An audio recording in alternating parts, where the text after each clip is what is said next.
Kalau ibadah di rumah itu, kalau tidak ada unsur yang kita kena, itu ibadah di rumah satu pahala. Kalau ibadah di masjid itu 27 pahala. Tapi kalau ada unsur seperti ini, menurut saya, pendapat saya itu sama saja di masjid. Karena ada darurat namanya. Tapi saya tidak tahu menurut pandangan orang lain, karena banyak pandangan yang berbeda.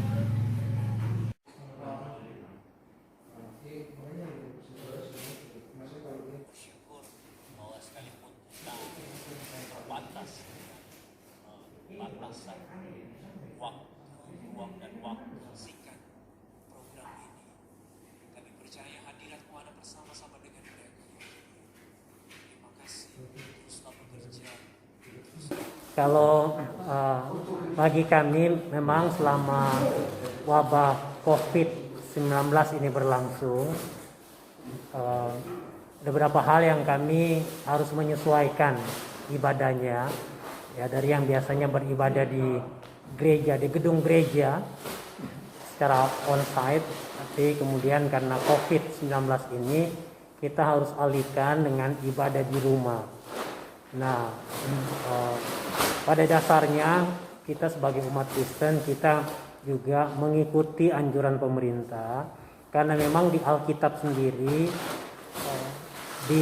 kita dianjurkan untuk mengikuti anjuran pemerintah.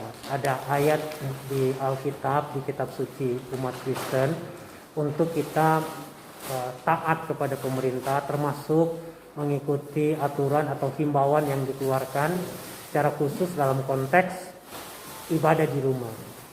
Nah, melihat juga kepada apa yang terjadi di Alkitab, bahwa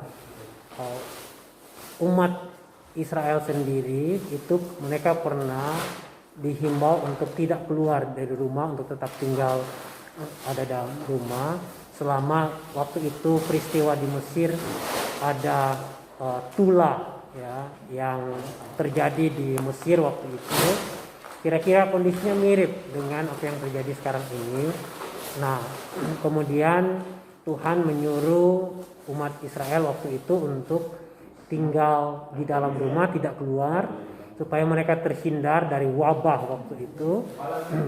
Dan ketika mereka tinggal di rumah, ya, mereka orang-orang yang tinggal di rumah itu mereka dihindari dari wabah yang terjadi di Mesir waktu itu. Kondisinya mirip dengan sekarang.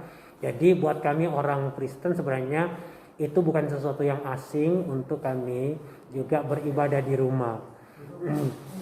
Dan memang juga justru saat-saat ini kami melihat dengan anjuran pemerintah untuk beribadah di rumah, justru ibadah keluarga di rumah yang hanya dihadiri oleh ayah, ibu, anak-anak, keluarga inti saja, itu justru semakin kuat.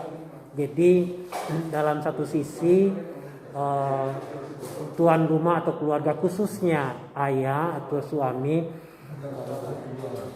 iman dan kerohanian mereka, hubungan mereka dengan Tuhan justru semakin baik, semakin dekat. Kondisi COVID-19 saat ini mengajak kita untuk kembali ke esensi dari seluruh apa yang kita lakukan, termasuk dalam hal kita beragama.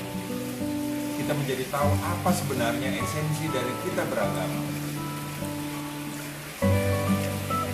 Kita beragama, kita bekerja, kita belajar, ataupun kita melakukan semua kegiatan-kegiatan, sesungguhnya tujuannya hanya satu, yaitu untuk keselamatan, untuk kebahagiaan, dan untuk kebaikan kita. Esensi dari beragama itu adalah untuk selamat.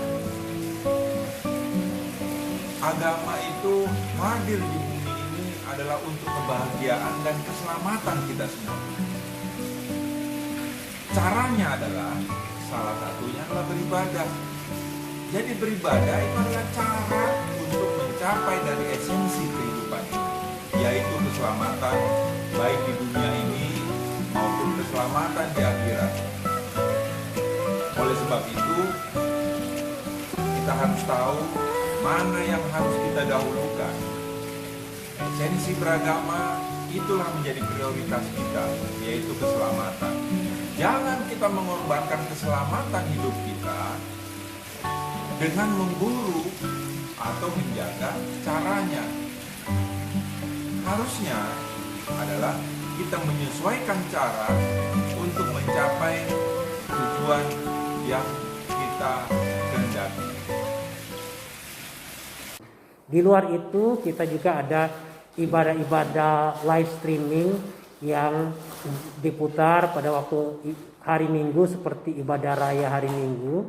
Nah, kita ada ibadah live streaming dari gereja kita, dan juga kami sebagai pengurus kita menyiapkan rekaman-rekaman khotbah kepada jemaat-jemaat, sehingga kalau mereka nggak bisa ikuti live streaming, mereka ada opsi yang lain, sehingga di tengah situasi seperti ini kehidupan kerohanian jemaat, keluarga-keluarga itu bisa tetap dilayani dengan baik.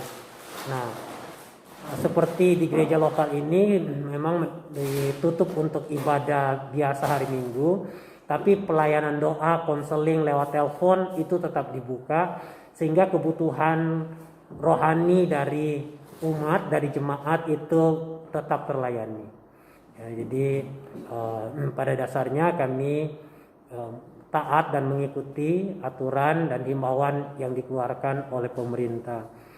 Dan waktu yang sama juga selama situasi ini yang kami sempat pantau, karena kami sebagai pengurus kami sempat memantau bahwa justru saat-saat ini keluarga-keluarga mereka lebih giat untuk berdoa, termasuk mendoakan pemerintah, TNI, Polri, dan termasuk para medis dan instansi lain, relawan-relawan yang terlibat menangani COVID-19 ini, supaya kita semua dapat diberikan kekuatan, diberikan hikmat jalan keluar, sehingga pemerintah, termasuk pemerintah daerah, termasuk sekarang ini Makassar yang sedang dilakukan PSBB, supaya kita semua diberikan kemampuan hikmat, supaya masyarakat juga tertib mengikuti aturan pemerintah, sehingga wabah ini cepat berlalu.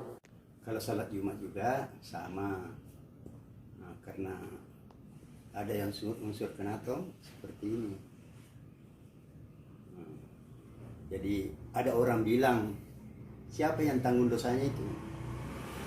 Saya bilang, yang tanggung dosanya itu yang mengeluarkan ini berita. Nah, jadi kita nyatakan mau salat Jumat, tapi